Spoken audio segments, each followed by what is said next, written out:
folder des... Je vais ouvrir Android Studio.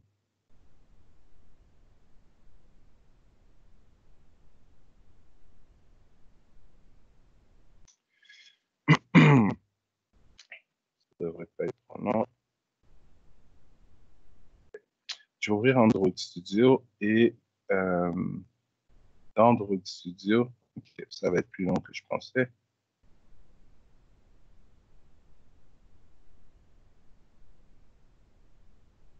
Et dans Android Studio, je vais venir créer un nouveau projet.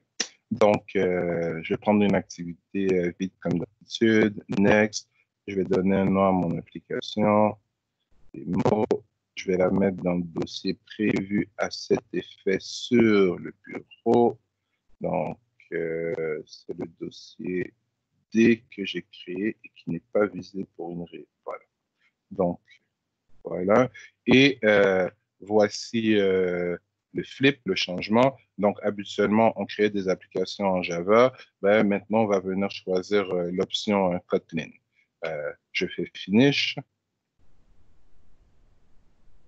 Et Android Studio est en train de créer l'arborescence de mon projet en Kotlin plutôt qu'en Java.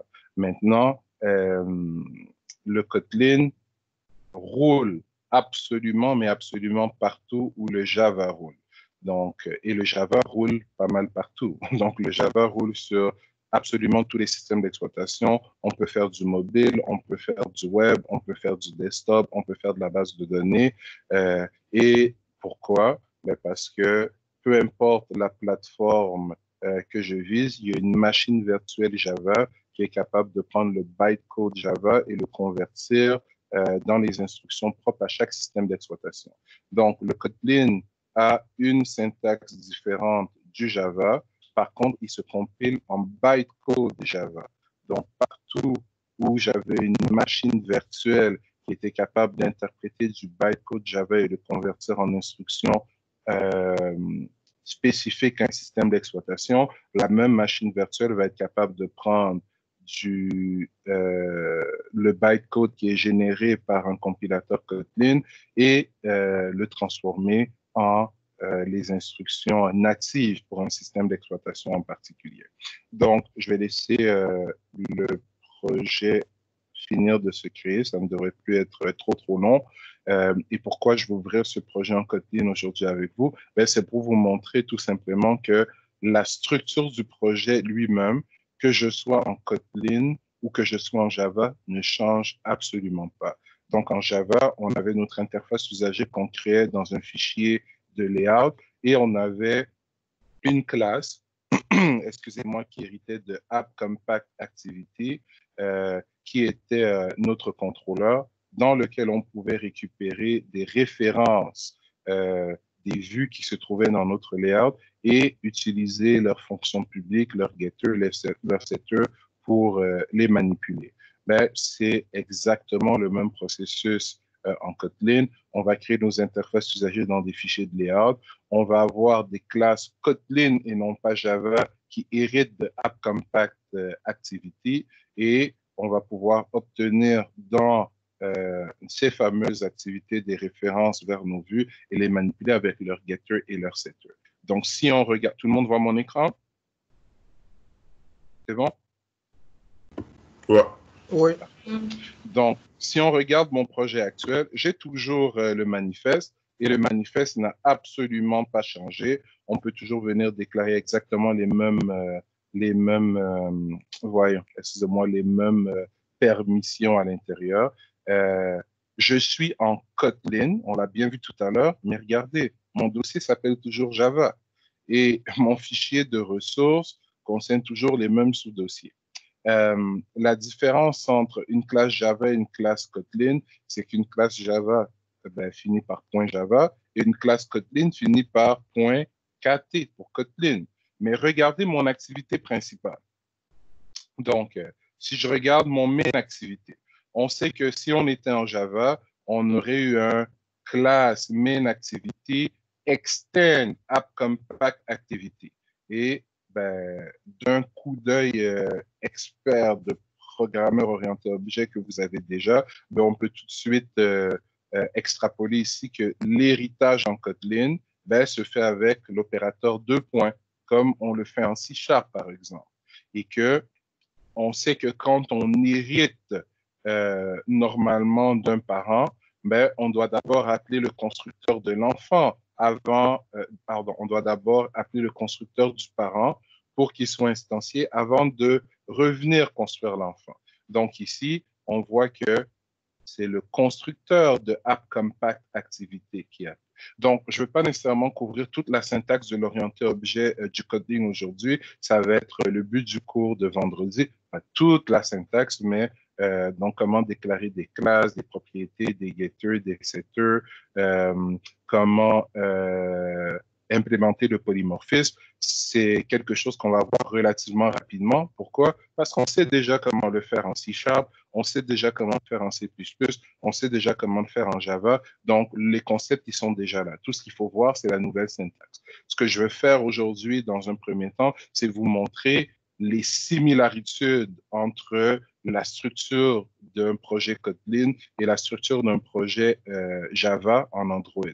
Donc, deux langages différents, mais sensiblement pareils. Donc, ça va jusque-là. Donc, il n'y a rien de très différent. On hérite de App Compact Activity, tout comme on héritait de App Compact Activity en Java. C'est juste que la syntaxe de l'héritage est différente. Le mot-clé extend disparaît et c'est plutôt le 2 points qu'on connaît du C# qui apparaît. Ça va pour ça? Good? Ouais. Ensuite, on sait que dans une activité, que ce qu'on obtenait par défaut comme première méthode, on obtenait la méthode onCreate. Donc, ce qu'on a été habitué à voir en Java, c'est ceci. Je vais l'écrire en dessous. Donc, on avait je vais écrire ici, override. Évidemment, ça va être écrit en erreur. Pourquoi? Parce que je suis à l'intérieur de mon activité, mais je veux juste comparer les syntaxes. Donc, on avait, voyons, override, on avait un void, on avait un onCreate, et on recevait quoi en paramètre? On recevait un bundle qui s'appelait save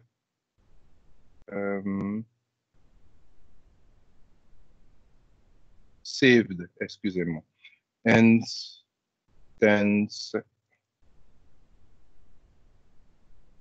Donc, c'est la fonction onCreate à laquelle on était habitué. Elle avait ce format-là.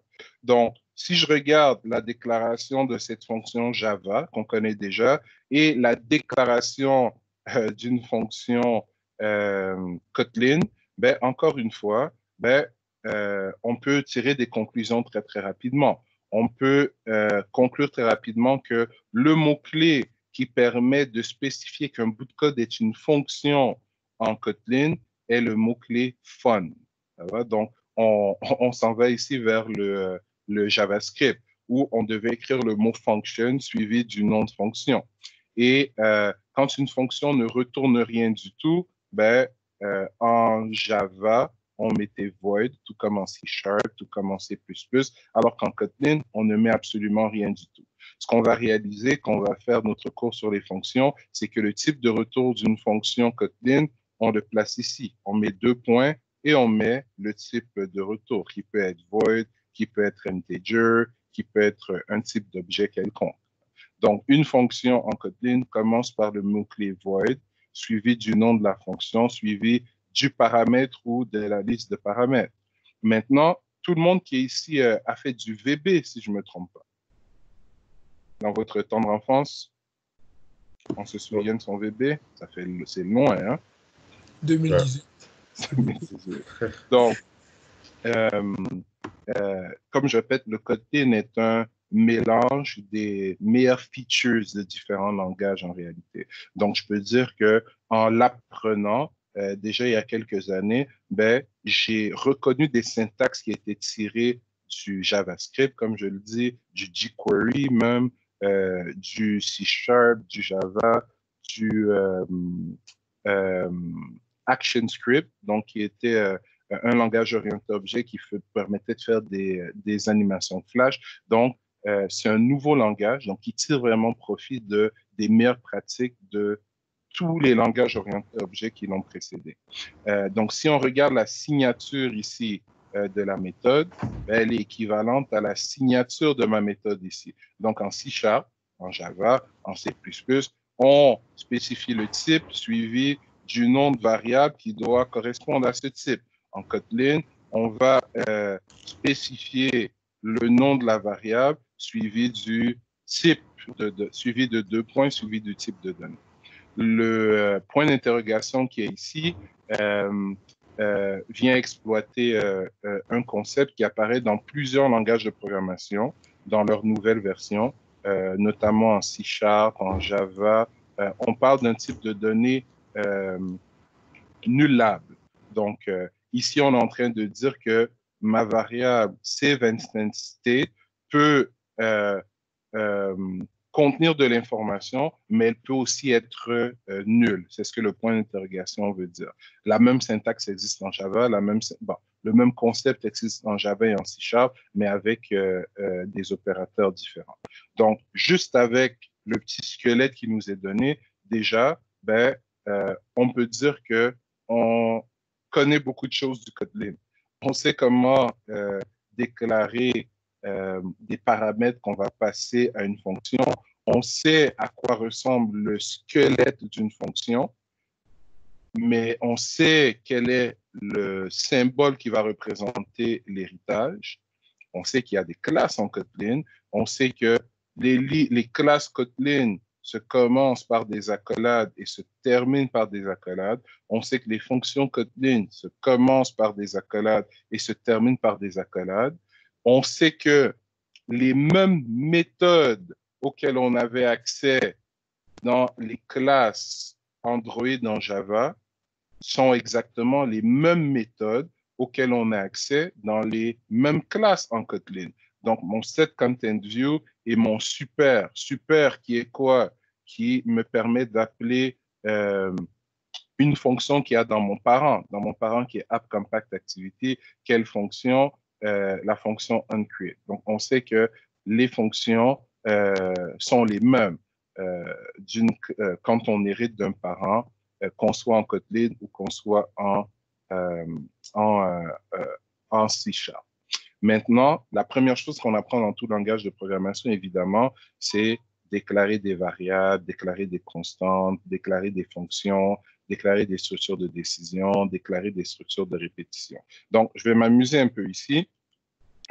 On a deux mots qui existent pour déclarer des variables. On a le mot-clé var et on a le mot-clé val. Quelle est la différence entre les deux? C'est très simple. Quelle est la différence entre une constante et une variable? C'est exactement le concept ici. Donc, var va nous permettre de déclarer des variables, donc un espace mémoire dont le contenu peut varier, alors que val va nous permettre de déclarer des constantes en réalité. Et comment est-ce qu'on déclare ces variables et ces constantes? Donc, si je fais par exemple val, allons-y, toto, 2 points, integer, et voici, donc un integer en Kotlin, c'est I majuscule INT. Donc, je viens de déclarer mon integer, et en Kotlin, le point d'interrogation, le point virgule, pardon, il est optionnel, un peu comme en JavaScript. Donc, on est venu chercher une de ces features intéressantes du JavaScript orienté objet, où un programmeur ne restera plus coincé pendant 10 jours avec un programme qui bug parce qu'il n'a pas trouvé le point-virgule qui manque. Donc, on peut les mettre comme on peut ne pas les mettre, ça ne change absolument rien. Donc, je viens de déclarer ici une variable de type integer. Et si je veux la déclarer et l'initialiser, voilà, je viens de déclarer une variable, ou plutôt une constante de type integer et de l'initialiser avec le chiffre 20. Je pourrais aussi venir faire ceci. Donc, déclarer une variable de type integer, mais qui peut contenir un chiffre ou qui peut être nul. Et la beauté quand on déclare des types de données nullables comme ceci, c'est que en Java, par exemple, si vous essayez de faire un calcul avec un integer qui est présentement nul, ben, ça génère une exception. Alors qu'en Kotlin, si j'avais dit que mon integer pouvait potentiellement être nul, ben, ça ne générera pas d'exception. Donc, ça va être particulièrement intéressant quand on va interagir avec la base de données. Quand je vais récupérer des enregistrements, je sais que certains de ces enregistrements-là sont potentiellement nuls. Si j'avais déclaré dans une classe des attributs qui pouvaient être nullables, ben, quand je vais récupérer dans mon constructeur ces informations et les mettre dans les attributs, il n'y aura pas de problème parce que j'ai dit que ça pouvait être potentiellement nul.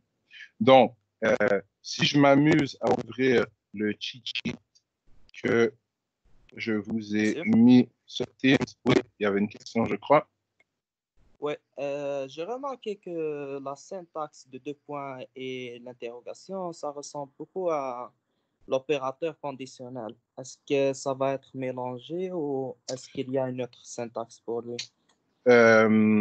L'opérateur conditionnel, donc je vais prendre 2 secondes parce que je ne suis pas sûr que tout le monde sait de quoi on parle quand on parle de l'opérateur conditionnel, parce que très souvent, c'est une alternative au if qu'on ne montre pas habituellement quand on donne des cours de programmation parce que ben, c'est utilisé plus rarement et le if fait le même travail. Donc, l'opérateur conditionnel, il existe en C, en C++, en C#, en Java, en PHP, même en JavaScript, dans tous les langages inspirés du C. Donc, il ressemble à quoi? Donc, si je définis une équation, disons, je vais aller en JavaScript. Même, vous savez quoi? Tiens, je vais aller en C#. Donc, si je déclare une string que j'appelle res, je mets égal, j'ouvre ici des parenthèses dans lesquelles je mets une équation booléenne. Donc, prenons pour acquis que, on avait une variable a de type integer qui contient une certaine valeur et je dis a doit être plus petit que b, qui est un autre integer qui contient une certaine valeur. Mon opérateur, on appelle ça en anglais unary operator, l'opérateur unitaire. Donc, je mets mon point d'interrogation. Je vais mettre ici, tiens, allons-y comme ça, Toto. Et je vais mettre 2 points. Donc, qu'est-ce que signifie cette magnifique ligne de code C# qui, si je m'amuse à faire ceci, devient une magnifique ligne de code JavaScript. Si je m'amuse à faire ceci, devient une magnifique, à faire ceci, devient une magnifique ligne de code PHP. Donc, on voit que l'opérateur, il existe dans plusieurs langages de programmation. Donc, qu'est-ce que cette ligne de code fait? Excusez-moi, une petite erreur ici. Ça dit, ça, c'est comme un if, ça va? Et ça, c'est l'équation booléenne que je dois tester dans mon if. Si A est plus petit que B, alors je prends ce qui se trouve ici et c'est ça qui est retourné dans mon résultat. Par contre, si A n'est pas plus petit que B, je prends plutôt ce qui est ici et c'est ça qui est retourné dans ma string. J'ai fait un exemple avec une string, mais si je décide de mettre ici un boolean et que je viens mettre ici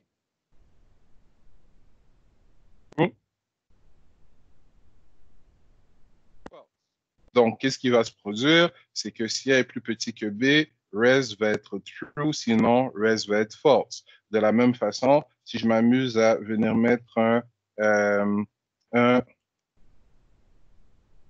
integer ici.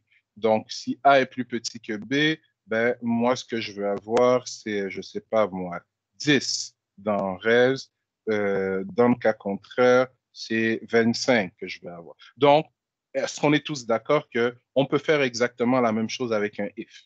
Ça va? Donc, voilà pourquoi beaucoup de profs d'informatique, moi compris, je crois que je ne vous ai jamais montré cet opérateur. Pourtant, il existe, mais le if fait tellement bien la même chose que, sauf dans les situations où on n'a qu'un seul petit test à faire, là, c'est pertinent d'utiliser cet opérateur, sinon on va y aller très souvent avec un if.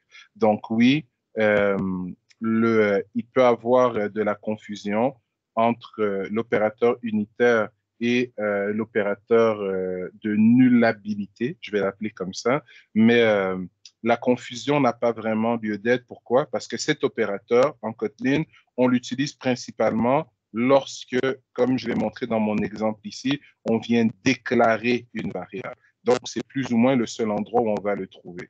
Si je veux l'utiliser dans un contexte de structure de décision, donc disons val, faisant la même chose, res égale, ben, je peux venir faire écrire la même équation que tout à l'heure. Évidemment, là, ça va créer des erreurs parce que A et B n'ont pas été déclarés. Donc, mon point d'interrogation, true, deux points, false, point virgule ou pas de point virgule, il n'y a pas de problème. Donc, tu vois qu'entre ça et entre ça, il n'y a pas d'ambiguïté. Parce que ici, on voit clairement que je suis en train de déclarer quelque chose de nullable, alors que ici, c'est une structure de décision. Ça répond à la question? C'est Aladdin, c'est bien ça? Ouais. Parfait. Donc, si je vous amène dans mon cheat sheet et qu'on regarde ici, donc, on voit var, int et val de type double. Donc, les mots qui ont été utilisés ici, mutable et immutable, c'est tout simplement des noms de variables, mais elles n'ont pas été choisies au hasard. Pourquoi? Parce que mutable, ça veut dire quoi? Une mutation, c'est quelque chose qui peut changer. Donc, un espace mémoire dont je peux changer le contenu. Et c'est ce qu'on voit ici. Quand je déclare une variable avec le mot-clé var, je la déclare et je l'initialise. Si j'essaie par la suite de changer son contenu, il n'y a pas de problème. Donc, je suis capable de lui réassigner une nouvelle valeur. Par contre, quand je déclare une variable avec le mot-clé val, donc qui est immutable comme une constante, si je viens essayer de changer sa valeur, on a une erreur. C'est un peu le même principe que vous faites du Node présentement avec Marc en JavaScript. Et en fait, la nouvelle tendance en JavaScript, c'est au lieu d'utiliser le mot-clé var, donc var par exemple test égale 23, c'est d'utiliser le mot-clé let. Vous avez vu ça en JavaScript avec Marc, je crois. Oui, non, peut-être? Oui. Parfait. Donc, c'est le même principe. Donc, quand on utilise var, en fait, on est dans un langage qui est faiblement typé, donc où la variable connaît son type seulement après que je l'ai initialisé, alors que quand j'utilise le mot-clé let, je peux spécifier le type de données, mais j'ai aussi de l'autocomplétion.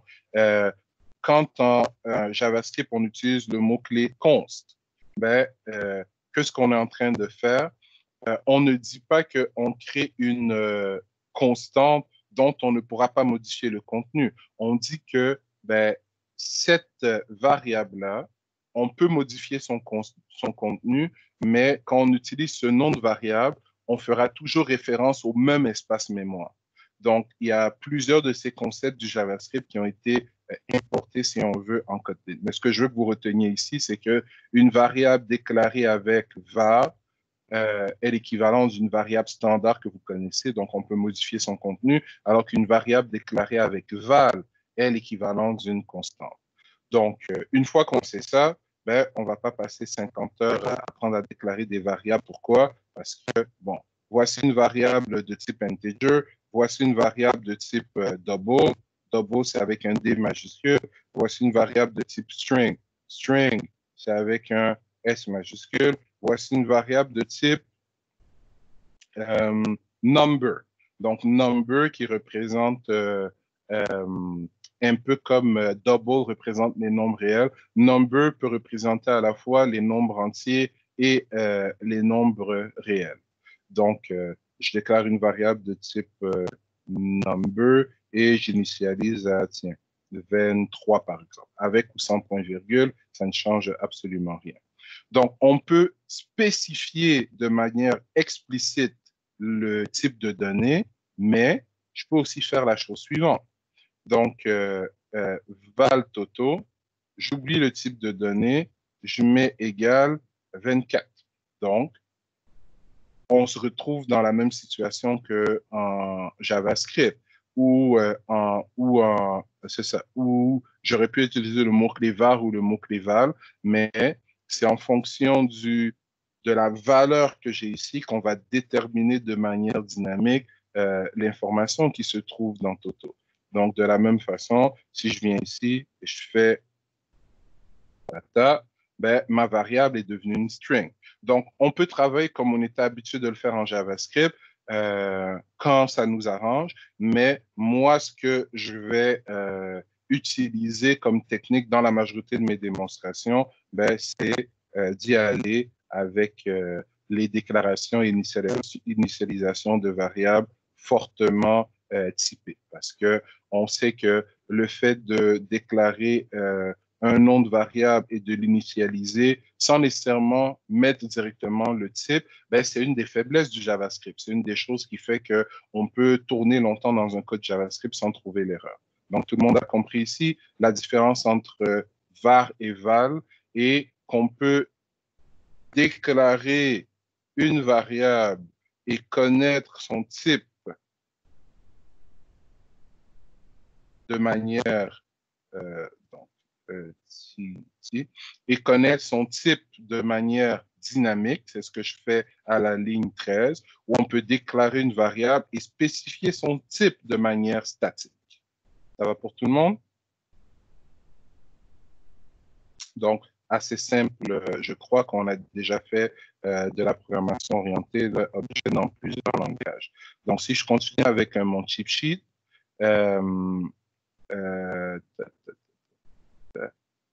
les types nullables, comme j'ai dit tout à l'heure. Donc, si on met un point d'interrogation devant la déclaration d'une variable, on est en train de dire que cette variable peut contenir nul. Un exemple concret avec un booléen, donc on sait qu'un booléen peut être true ou false. Ça va? Si je fais un formulaire pour qu'on puisse s'enregistrer, pour qu'on puisse confirmer sa participation à une activité, par exemple. Je vais prendre l'exemple de Facebook. Donc, on poste un événement et on aimerait que les gens puissent répondre présent, absent ou peut-être. Peut-être avec un booléen, ça s'exprime très, très mal. Donc, true, false ou nul. Ça va? Donc, si on déclare notre booléen comme étant nullable, il va pouvoir prendre la valeur true, la valeur false ou la valeur nulle. La valeur nulle, ça veut dire que la personne n'a pas répondu. Donc, le nul, on va l'interpréter comme étant un peut-être. Voilà une des choses intéressantes qu'on peut faire avec les types nullables qui ont été rajoutés dans les dernières révisions du Java et dans les dernières révisions du C# et qui appartiennent par défaut aux premières versions du langage Kotlin. Donc, les structures de décision. Donc, encore une fois, j'ai utilisé le cheat sheet. Pourquoi? Parce que je ne pense pas que j'ai besoin de démontrer pendant 1 heure de temps comment on fait un if en Kotlin, puisque c'est exactement la même syntaxe qu'on connaît déjà dans les autres langages de programmation qu'on est habitué à exploiter.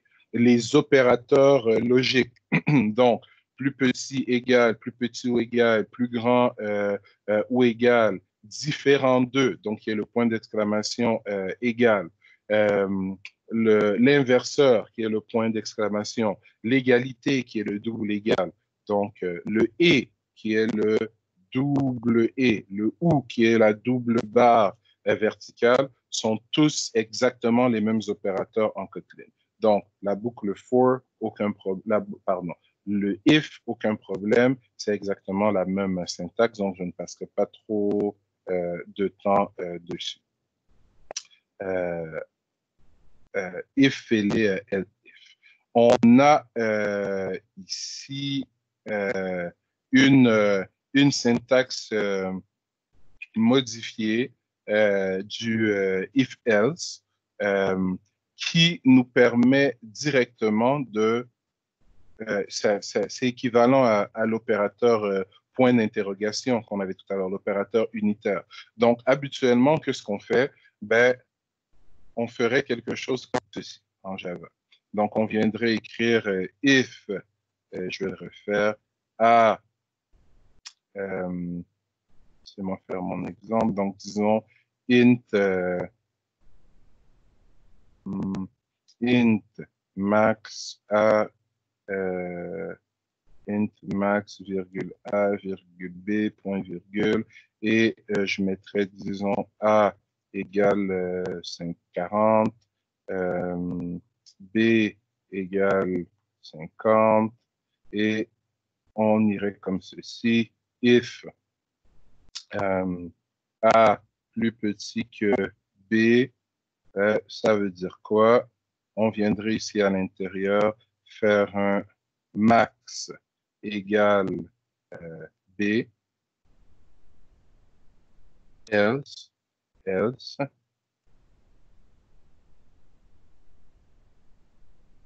max égale a. Donc, ça, c'est du code C, C++, C Sharp, Java standard. Donc, mon but ici, c'est quoi? Mon but ici, c'est finir avec la plus grande des deux valeurs à l'intérieur de... oups, excusez-moi, j'ai fait n'importe quoi ici. Donc, c'est ça. Donc, si A est plus petit que B, c'est B qui est le maximum, mais si A n'est pas plus petit que B, c'est A qui est le maximum. Donc, mon but ici, c'est de finir avec la plus grande des deux valeurs, A ou B, à l'intérieur de max. Donc, pourquoi est-ce que je n'aurais pas une syntaxe qui me permet tout simplement de retourner cette information dans ma variable max? Et c'est ce que le Kotlin nous propose juste ici avec une variation du if. Donc, si je prends le code qui se trouve ici, allons-y, je vais le sélectionner et je vais venir le coller dans mon Notepad++, juste pour qu'on puisse faire la comparaison. Donc, si on regarde le code qui est ici, en prenant pour acquis que, évidemment, on avait préalablement déclaré la variable A et la variable B. Donc, je vais aller comme ceci, val A égale 40, ça va, et val B égale 50. On a dit que on pouvait, si ça nous faisait plaisir, venir spécifier que ce sont des int ici, mais que ce n'était pas nécessaire, que d'après le type de données, le compilateur pouvait déterminer lui-même quel est le type de données de A et B. Mais, comme je l'ai dit, moi, je vais vouloir le spécifier. Donc, c'est pas A, mais plutôt X et Y. Donc, qu'est-ce qui va se passer ici? On teste. Est-ce que X est plus grand que Y? Si oui, c'est X qui va se retrouver dans more. Sinon, c'est Y qui va se retrouver dans more. Donc, c'est exactement le même concept que ce qu'on a voulu démontrer avec l'opérateur point d'interrogation tout à l'heure. Ça va? Donc, voilà pour cette variante de l'opérateur unitaire qui existe dans les autres langages de programmation, mais qui est décrit de la façon suivante en Kotlin. Donc, c'est beaucoup plus clair que de mettre un point d'interrogation ici et de venir mettre un 2 points ici. Voilà la solution du Kotlin à cette syntaxe. Maintenant, les autres langages de programmation ont aussi d'autres structures de décision qui s'apparentent au if. En VB, ben, vous avez appris à utiliser le select case.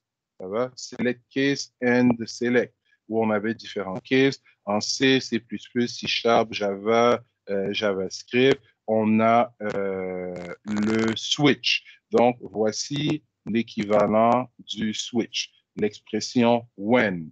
Donc, when, on ouvre les parenthèses, donc, et on passe la valeur qu'on veut comparer à différents cas. On ouvre l'accolade on ferme l'accolade et voici comment on déclare les cas. En fait, amusons-nous encore. Je vais prendre ce qu'il y a ici et on va écrire l'équivalent en case. Donc, tout le monde a compris ce que j'ai voulu démontrer ici avant que je continue. C'est clair pour tout le monde? Oui, monsieur. Ça va? Donc, je vais l'effacer et je vais venir placer ceci ici. Malheureusement, quoique si on télécharge la nouvelle version de Notepad++, je suis pas mal sûr que dans les nouveaux langages, on a le Kotlin, mais malheureusement ici, je n'aurai pas de support pour du Kotlin. Tiens, je vais aller chercher du Java. Donc, je vais écrire le code Java correspondant pour qu'on puisse comparer. Ça va? Donc, val qui est une constante. Et en Java, mes chers amis, je sais que plusieurs d'entre vous l'ont sûrement oublié. Donc, c'est final qui nous permet de spécifier que quelque chose est une constante. Donc, final int year, on mettrait ça 2010, en virgule. Donc, ma ligne excusez-moi, 14 ici est l'équivalent de ma ligne 1. Ensuite, on ferait notre switch qui prend quoi en paramètre? Qui prend notre fameuse variable year. On ouvre l'accolade, on ferme l'accolade. Donc, tiens, laissons-nous structurer ça de la même façon. Et continuons. Maintenant, j'ai plusieurs cas. J'ai cas 2010, cas 2011 qui doivent afficher des textes différents. Et j'ai cas 2008 et 2009 qui doivent afficher le même texte. Donc, allons-y. On aurait un case ici. Un case quoi? 2010. 2 points. Et on viendrait faire ici un system.out.print ln ou print, parce que print, ça existe aussi en Java, ça écrit sur la ligne et le curseur est sur la ligne, alors que println écrit sur la ligne et ensuite on change de ligne. Donc, mettons print tout simplement. Et, allons-y, qui est une des premières versions, un des noms des premières versions d'Android Studio, de Android, excusez-moi, du système d'exploitation, suivi d'un break. Donc, est-ce que tout le monde voit la similarité entre ceci et ceci? Donc, mon 2010 qui est ici, ben, dans un switch, on doit mettre case et suivi de 2010. Alors que pour spécifier un cas avec un when, on donne la valeur qui doit être comparée à notre variable ici. On utilise l'opérateur flèche. C'est ça qui représente mon case. Et ce qui se trouve de l'autre côté de cet opérateur est l'opération à effectuer. Si jamais cette opération prend plus qu'une ligne, on peut l'encastrer dans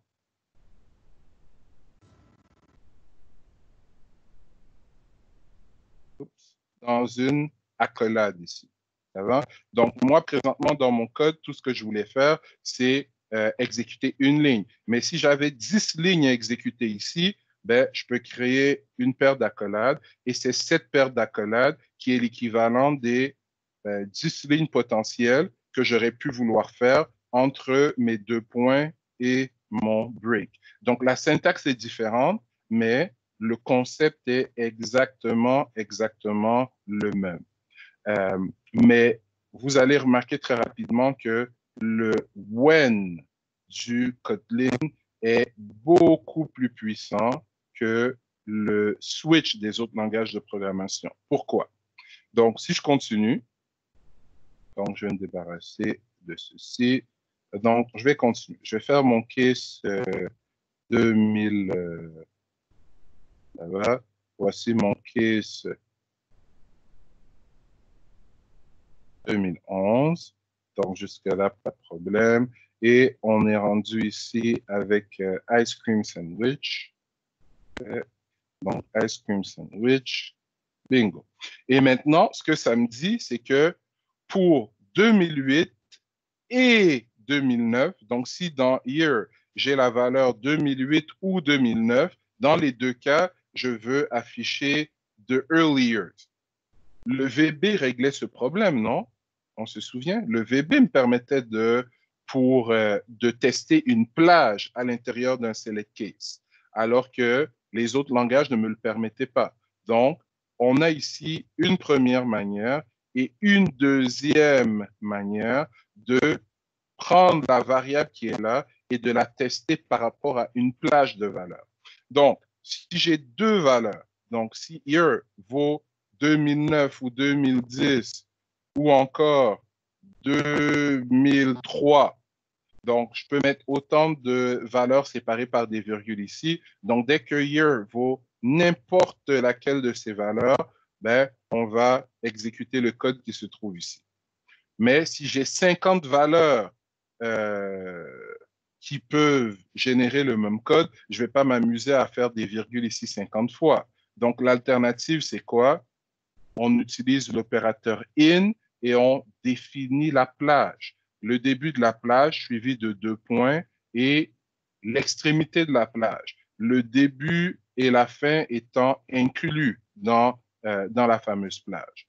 Et donc, pour n'importe quoi, pour n'importe quelle valeur de year entre 2012 et 2015, on veut afficher les deux lignes de code suivantes, donc deux instructions. Donc, ça nous prend un bloc. Donc, que j'utilise ceci ou que j'utilise l'opérateur in et les deux points pour une plage. L'équivalent avec le switch existait aussi dans les autres langages de programmation, sauf que ben, c'était beaucoup moins propre. Donc, ça ressemblait à ceci. Donc, j'aurais dû faire un case. Prenons mon 2008 et 2009, ça va? Juste pour compléter l'idée. Donc, mettons-nous un peu d'espace.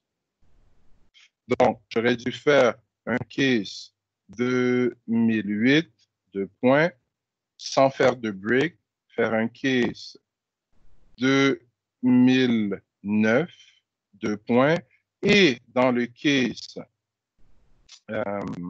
2009, là, j'aurais dû venir prendre mon code,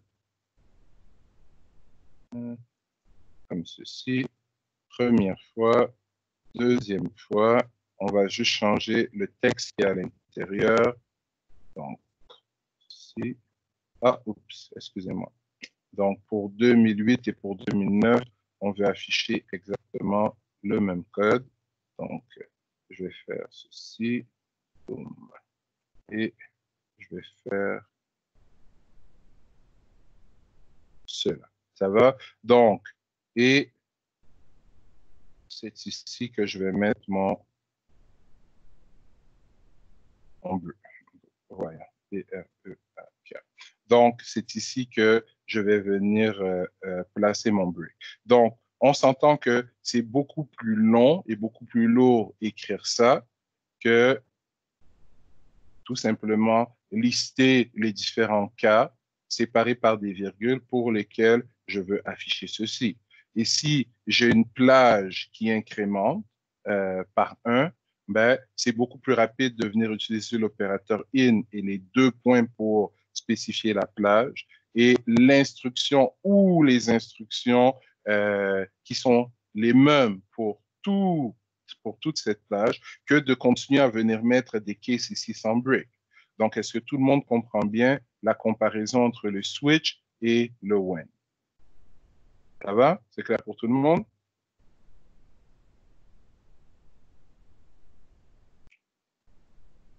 Allô? C'est bon? Ouais, c'est correct.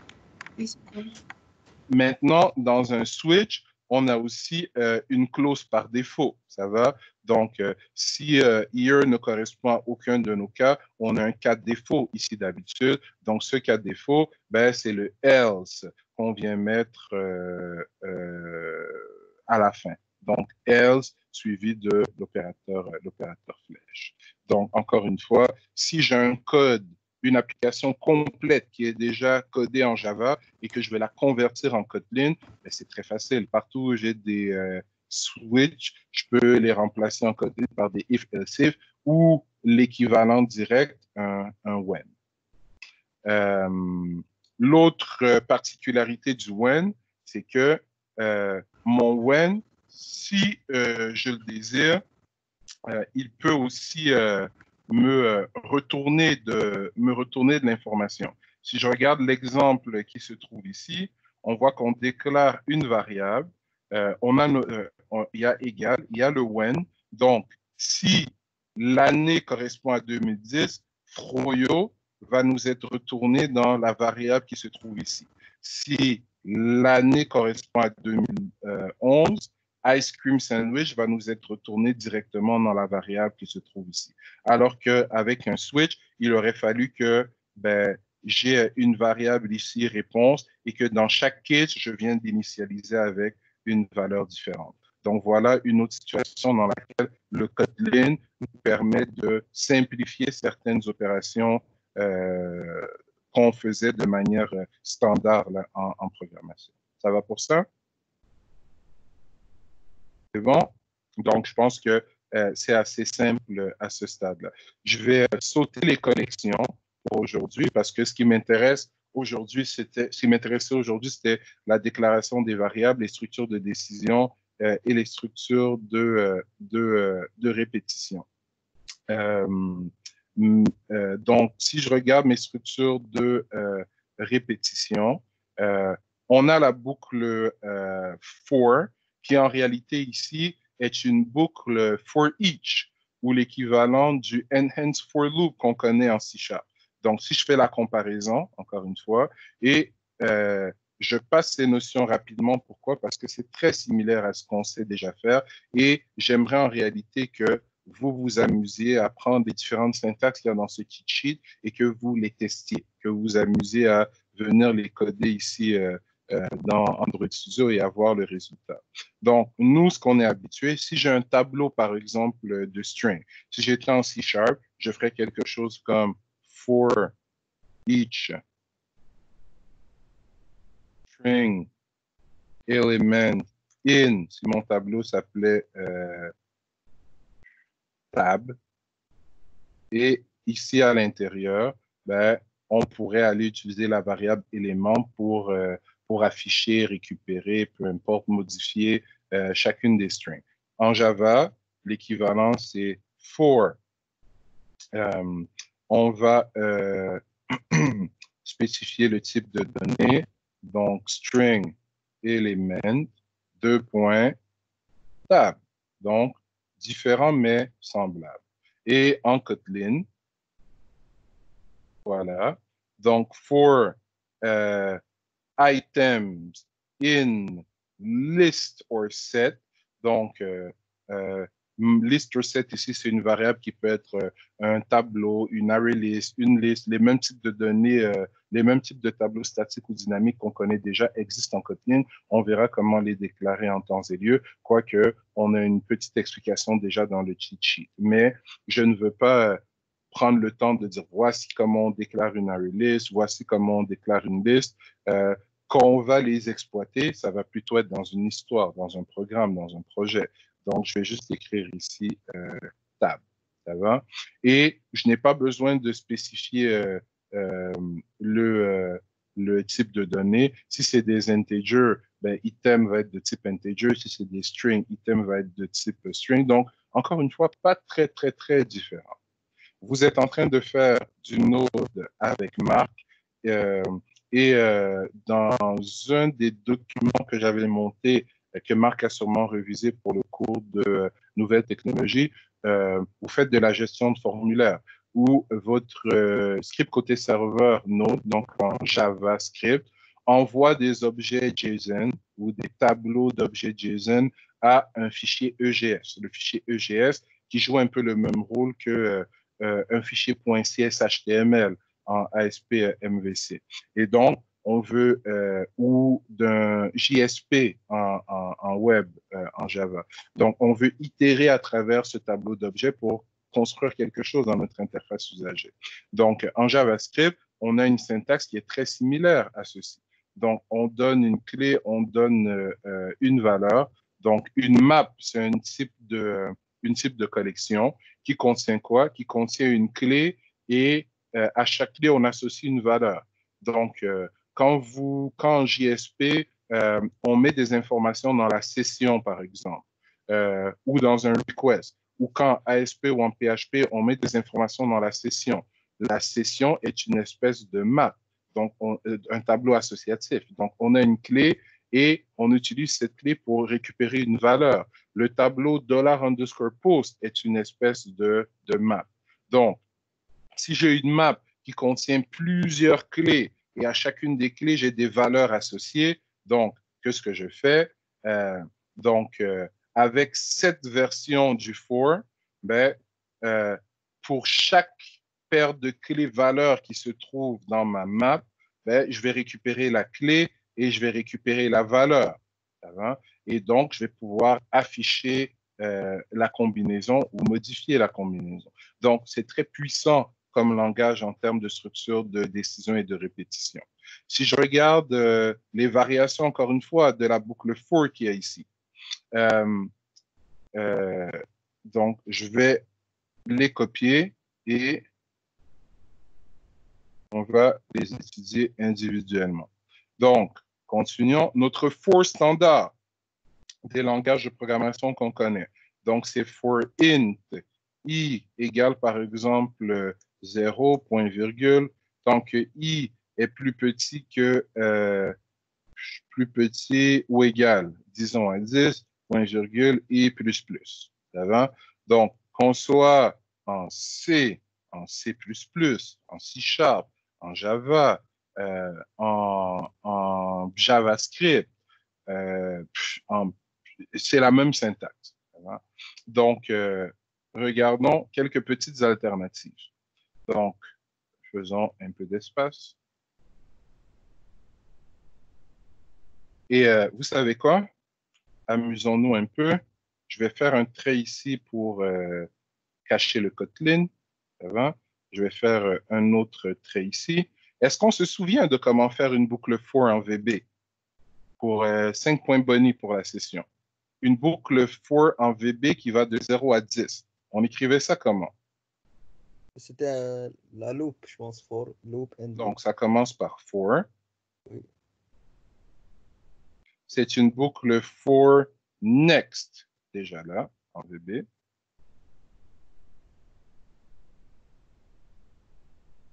Ensuite, for, disons, i as integer égale 0, to is, parfait. Et par défaut, on avait, ça incrémentait de 1, mais on pouvait venir faire ici des steps de 1, de 2, de 3, de moins 2, etc., etc. Ça va? Donc, voici une boucle C, C++, C Sharp, Java, JavaScript qui va de 0 à 10, donc qui tourne 11 fois.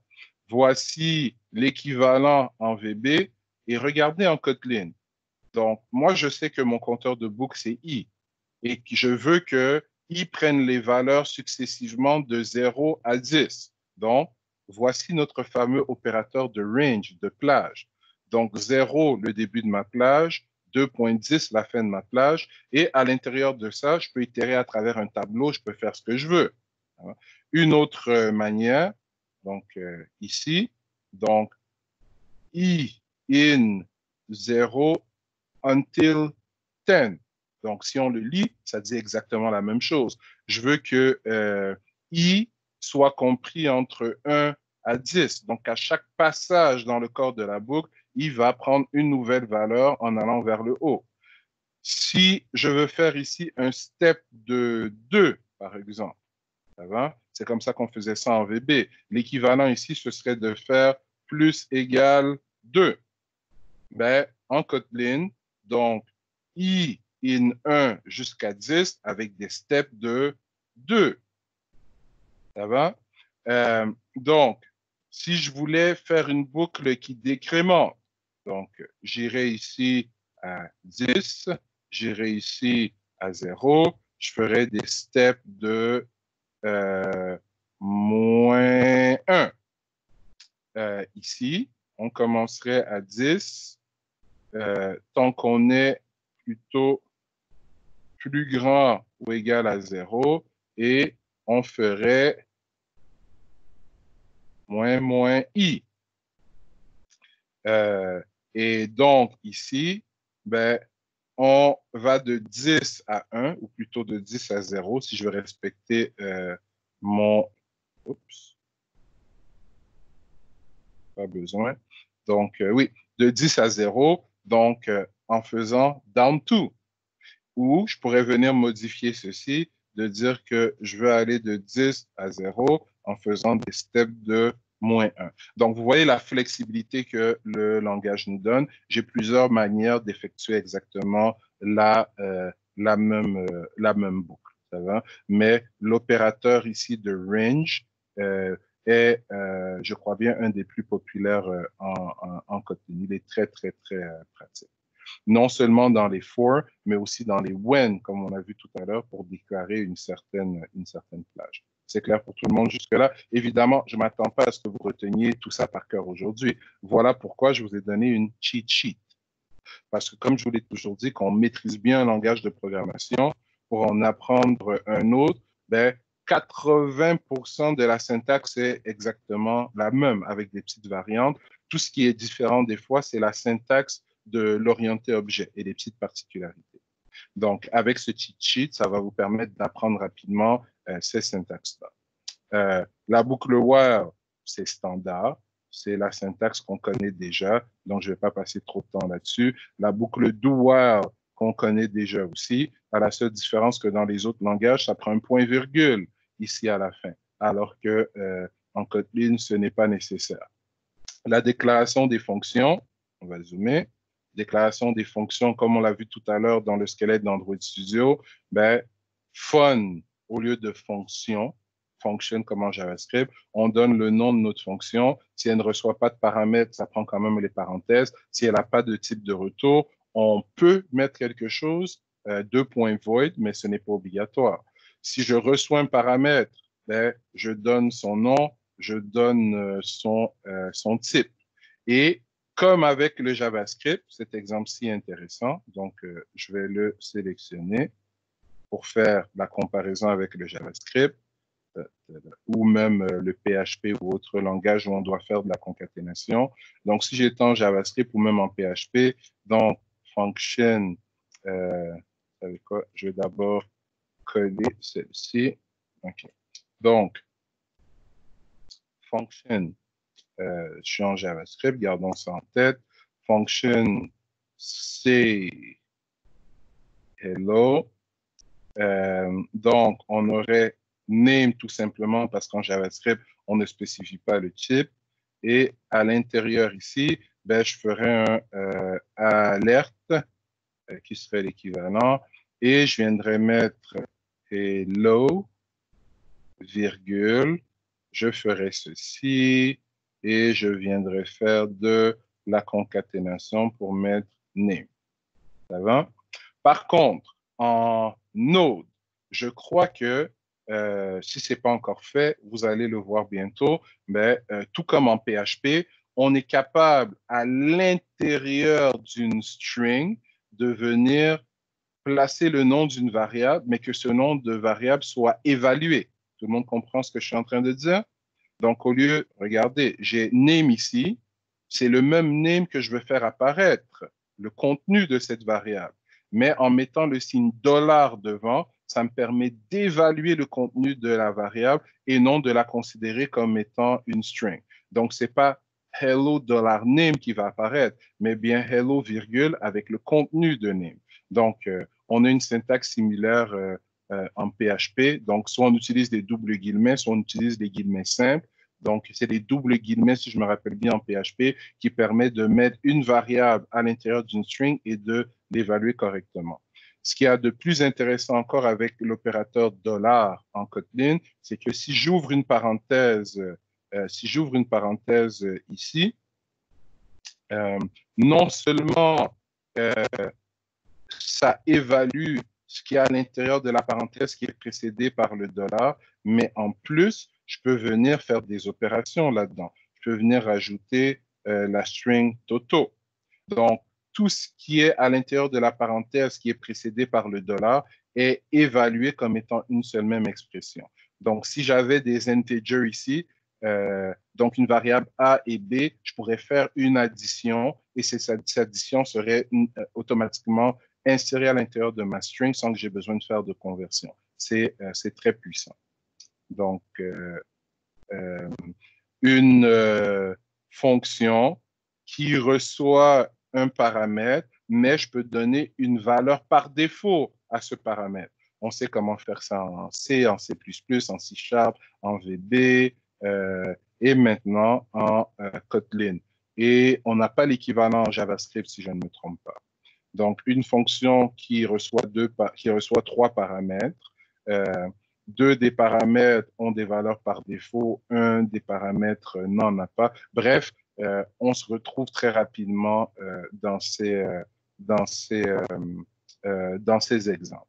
Donc, je m'attends à ce que vous mémorisiez, en fait, quoi, que ce soit une seconde nature dans votre tête, que vous mémorisiez la différence entre le mot-clé val et var, comment déclarer des variables et des constantes en Kotlin, pas que vous mémorisiez parce que vous les connaissez déjà, comment faire des if et des while, mais que vous mémorisiez la syntaxe particulière du if ici, qui est équivalent à l'opérateur unitaire, donc le point d'interrogation dans les autres langages de programmation. Je veux aussi qu'on réalise que qu'on mémorise le when, qui est l'équivalent du switch, et que on sache comment effectuer des boucles for, ça va en utilisant l'opérateur de plage. Ça va, en fait, toutes les versions de la boucle for. Et qu'on sache comment déclarer des fonctions en Kotlin. Pourquoi est-ce que c'est important? Parce que